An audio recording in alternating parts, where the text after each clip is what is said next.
Parfois, la vie devient lourde. Les choses qu'on aimait paraissent loin. On se sent comme éteint à l'intérieur, comme si une brume recouvrait tout. Et pourtant, sous cette brume, le cœur continue de battre. Le cerveau, lui aussi, continue de chercher la lumière. La dépression, ce mot qu'on redoute souvent, qu'on comprend si mal. Ce n'est pas un simple coup de mou. Ce n'est pas un manque de volonté. C'est une tempête silencieuse qui se joue à l'intérieur, dans les pensées, dans le corps, dans le cerveau. Si tu vis cela, ou si tu connais quelqu'un qui le traverse, j'aimerais que tu saches une chose essentielle. Tu n'es pas seul, tu n'es pas brisé, et il existe des chemins pour apaiser cette douleur. Dans cette vidéo, on va doucement explorer ce qui se passe à l'intérieur du cerveau quand la dépression s'installe. Pas pour se juger, pas pour se blâmer, mais pour comprendre. Parce que comprendre, c'est déjà un premier pas vers la douceur, vers la guérison. Ensemble, on va parler du fonctionnement du cerveau, des changements qu'il traverse et surtout, des gestes bienveillants qui peuvent l'aider à retrouver son équilibre. Pas de recette miracle, pas d'injonction, juste un regard tendre, humain et réaliste. Parce qu'il est possible de se relever petit à petit avec patience et bienveillance, comme une fleur qui, après une longue nuit, se tourne de nouveau vers la lumière. Alors respire un instant, détends tes épaules et laisse-moi t'accompagner, avec douceur, dans ce voyage à l'intérieur du cerveau et du cœur. 1. Le mot dépression et sa vraie nature. La dépression, c'est un mot que beaucoup de gens utilisent, mais peu comprennent vraiment. On l'entend dans les conversations du quotidien. Je me sens déprimée. Mais la véritable dépression va bien au-delà d'un simple passage à vide.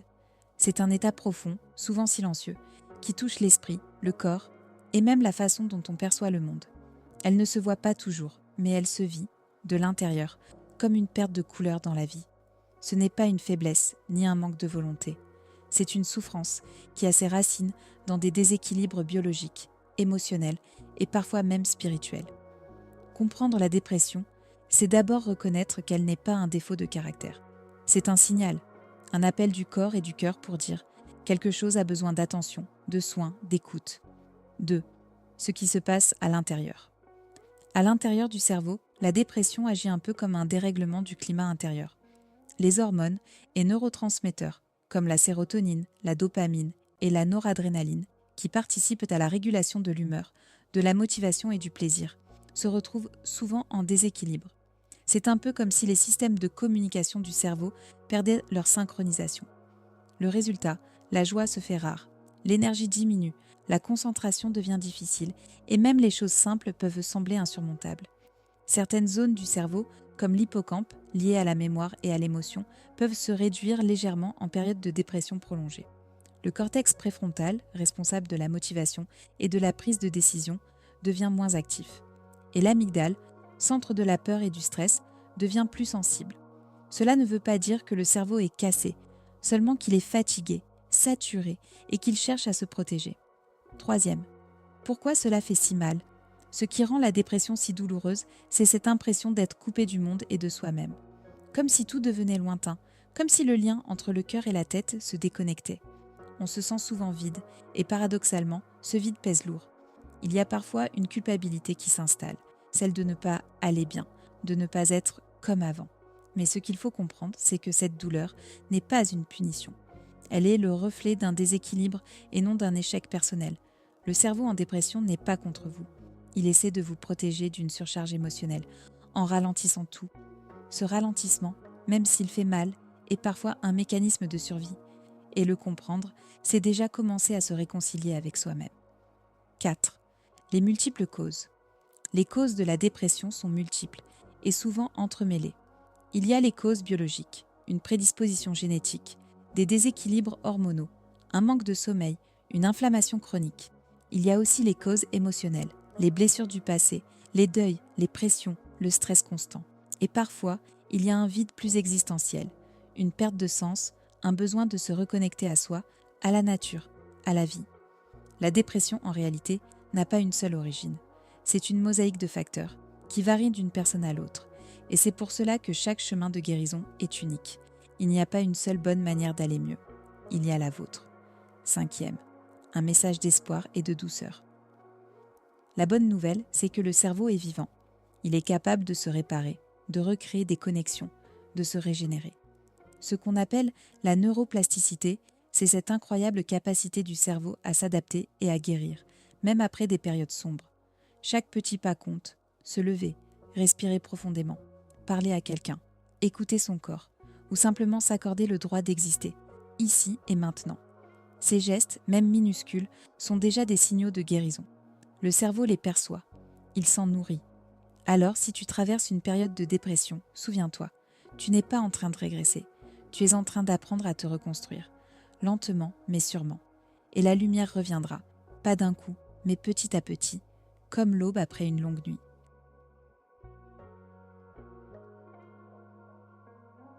1. Quand le cerveau entre en mode protection. Lorsque la dépression s'installe, le cerveau ne se détruit pas, il se protège. Il se met en mode économie d'énergie, un peu comme un ordinateur qui chauffe trop et réduit ses performances pour ne pas surchauffer. Ce mécanisme est profondément humain. Il montre que le cerveau cherche avant tout à nous préserver. Mais cette protection, quand elle dure trop longtemps, finit par créer un déséquilibre. Les émotions se figent, la motivation diminue et les pensées deviennent plus lentes, plus lourdes. C'est une sorte d'hiver intérieur que le cerveau traverse dans l'attente du printemps. 2. Les zones du cerveau les plus touchées. Plusieurs zones du cerveau sont particulièrement sensibles à la dépression. L'hippocampe, par exemple, joue un rôle essentiel dans la mémoire et les émotions. En période de dépression, il peut se rétrécir légèrement, car le stress prolongé empêche la création de nouveaux neurones. Le cortex préfrontal, la zone liée à la prise de décision, à la concentration et à la motivation, devient lui aussi moins actif. Et l'amygdale, ce petit centre émotionnel profondément enfoui dans le cerveau, s'active de manière excessive, amplifiant la peur, l'anxiété et les pensées négatives. Ces changements peuvent expliquer pourquoi on se sent plus vulnérable, plus fatigué ou plus irritable pendant une dépression. 3. L'effet sur les émotions et la perception du monde. Quand ces zones du cerveau fonctionnent différemment, tout notre rapport au monde change. Les couleurs semblent plus ternes, les sons plus lointains et les plaisirs d'avant paraissent sans saveur. C'est comme si le cerveau mettait un filtre gris sur la réalité. Non pas parce qu'il ne veut plus voir la beauté, mais parce qu'il n'a plus l'énergie de la percevoir. Cela ne veut pas dire qu'elle a disparu. Elle est toujours là, mais le cerveau, pour l'instant, ne parvient pas à la capter. 4. La bonne nouvelle, la plasticité du cerveau. Heureusement, rien n'est figé. Le cerveau est vivant, souple et incroyablement adaptable. Ce qu'on appelle la neuroplasticité, c'est sa capacité à se réorganiser, à recréer de nouvelles connexions, même après des périodes de grande souffrance. Avec du temps, des soins adaptés, du soutien et parfois un accompagnement médical, le cerveau peut littéralement repousser. L'hippocampe peut retrouver sa taille initiale, les circuits émotionnels peuvent se rééquilibrer et les neurotransmetteurs peuvent se réharmoniser. C'est une renaissance intérieure, lente mais réelle. 5. Recréer l'équilibre avec douceur. Aider le cerveau à se rééquilibrer, ce n'est pas le forcer à aller bien. C'est lui offrir de la douceur, de la régularité et du calme. Dormir suffisamment, bien respirer, bouger un peu chaque jour, se reconnecter à la nature ou à la créativité. Tous ces petits gestes envoient au cerveau un message rassurant. Tu peux te détendre, tu es en sécurité. Et plus il reçoit ce message, plus il commence à relâcher la tension, à réactiver la joie, à retrouver la lumière. Le cerveau a cette sagesse silencieuse. Il ne demande pas la perfection, juste la bienveillance. Et quand on commence à l'écouter, avec douceur, il finit toujours par nous répondre.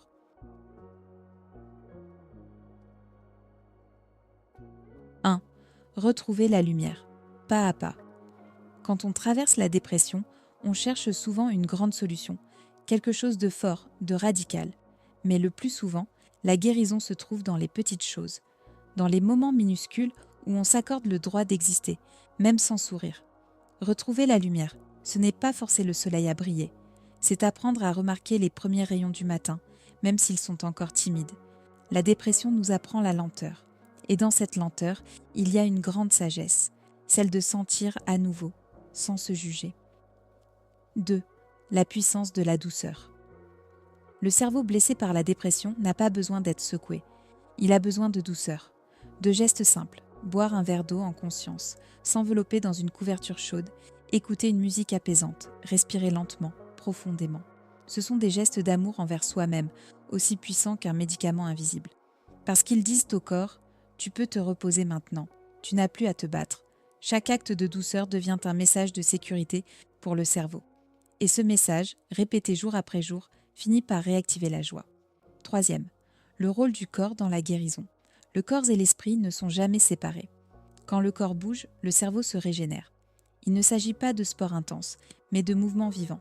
Marcher, danser lentement, étirer les bras, respirer au rythme du vent. Chaque respiration profonde envoie un signal apaisant au système nerveux. Chaque pas, même minuscule, relie à la vie. Et quand le corps retrouve son rythme, l'esprit finit toujours par suivre. Quatrième, le pouvoir du lien et de la parole. Dans la dépression, on se sent souvent seul. Pourtant, parler, même un peu, crée une ouverture dans le mur intérieur. Parler à un ami, à un thérapeute ou même à soi-même dans un carnet, c'est déjà faire circuler la lumière. Les mots libèrent ce que le corps retient. Ils permettent de donner forme à ce qui semblait trop flou pour être compris. Le lien humain, même discret, est une médecine naturelle. Une voix qui écoute, sans juger, peut parfois être plus guérisseuse qu'un traitement. Cinquième, le retour de la joie et la patience du cœur.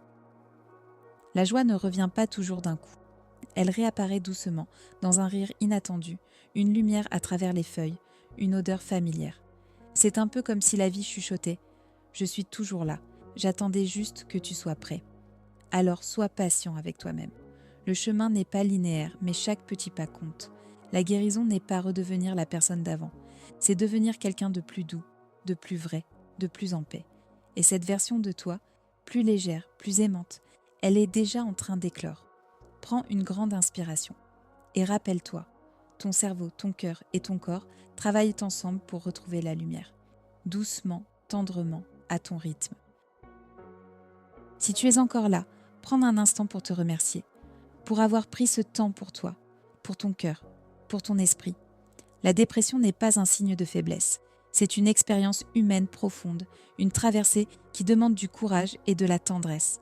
Et si tu es en chemin, sache que tu n'es pas seul. Si cette vidéo t'a apporté un peu de réconfort, de douceur ou simplement une sensation de paix, tu peux m'aider à continuer ce partage. Abonne-toi à la chaîne Équilibre et Harmonie pour recevoir d'autres vidéos apaisantes sur le bien-être, le cerveau et la guérison intérieure.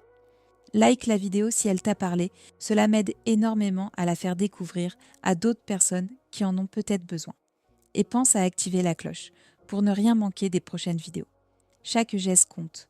Ensemble, on peut faire de cet espace un endroit de calme, d'écoute et d'espoir. Merci, du fond du cœur, d'avoir passé ce moment avec moi. Respire une dernière fois profondément et souviens-toi, la lumière revient toujours.